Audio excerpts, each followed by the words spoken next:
Hi, and welcome to a new video. I have a new project, and I guess this will be a new series here on my channel. In the past you have seen me working on pocket watches and assembling and servicing my own watches. I now want to carry that path forward. I've been interested in mechanical clocks and watches roughly since 2010, and I finally want to actually make stuff myself.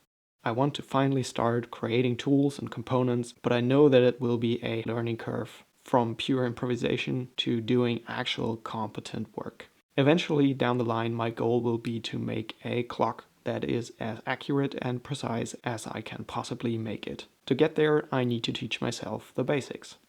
This weight-driven Gustav Becker regulator from the mid-1870s is going to be the starting point for this journey.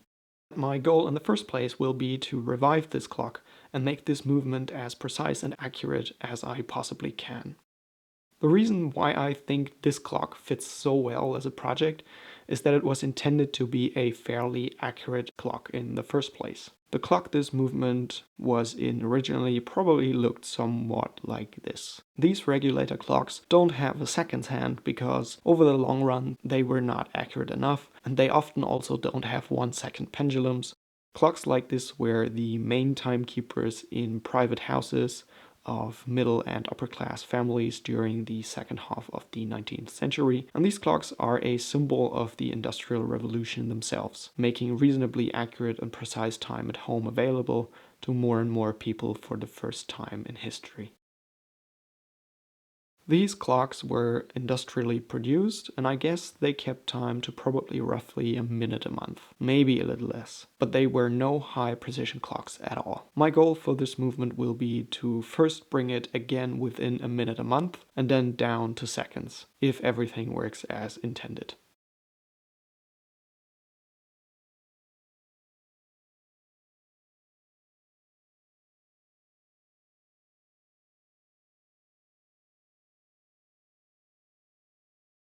This clock movement is also reasonably small. Actually, it might be a lot smaller than you think it is, but that is actually a good thing. The parts I will have to make will be reasonably big, so that I even have a chance that they turn out to be with reasonable tolerances.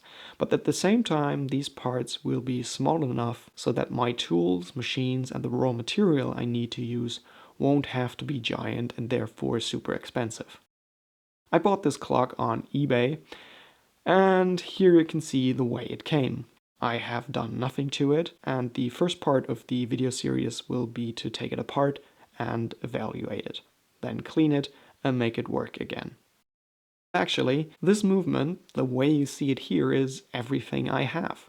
There was no pendulum, no dial, no hands, no weight, and no case. So I will have to make all of these things myself, and that's actually why I'm doing this in the first place. I want to learn how to make stuff, after all. A rough outline for this project could look something like this. Step 1 would be cleaning and inspecting the movement, then making a support structure so that I can actually install it later on, then make the pendulum, then the weight and match the weight to the pendulum, finally making the dial and hands, set up the clock, regulate it, and then finally in the end make a case. And then the last step will be to make it as accurate as possible and measuring it in over a period of weeks and months. Some steps can maybe be shown in one video, and some steps will need multiple videos. So this is going to be quite an interesting but long project. So it's really a project for the entire year. Aside from learning about machining things, this is already a journey about learning of the principles of high precision pendulum clocks. A topic that I am already pretty deep into for a week or so, and I'm now soaking up all the available information that I can find. So I guess it's no surprise to you that my role model for this project in the long run are Riefler high precision pendulum clocks. Aside from the technology, I also find their appearance very interesting. So the end result of this first project might already look like this clock here. This is a Clemens Riefler E-type high precision pendulum clock number 803, and I hope that my little clock here will look somewhat like that in the end. Obviously, it won't be as accurate and precise as the Riefler Type E.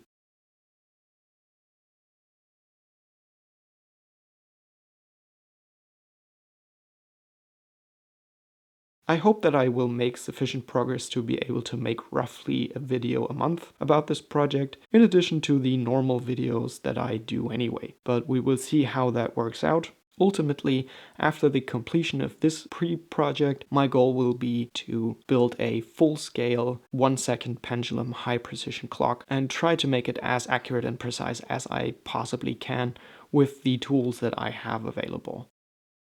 And this project here with this movement will sort of be my training program to do so. Directly jumping in and trying to make gears and pinions and building a highly accurate pendulum from very expensive materials is, I believe, one step too early. I will familiarize myself with the matter in the first place, so I will use this movement and clock as an opportunity to learn as much as I possibly can.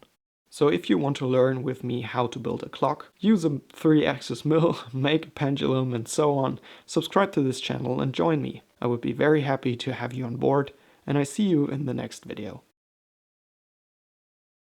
Thank you for watching this video.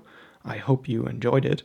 Like and subscribe if you don't want to miss out on new videos in the future. And you can also follow me on Instagram for more content. You find the link for Instagram in the video description. If you have any watchmaking related questions, or if you have any ideas for future videos, feel free to comment them in the comment section down below. Thank you, and I hope to see you in the next video again.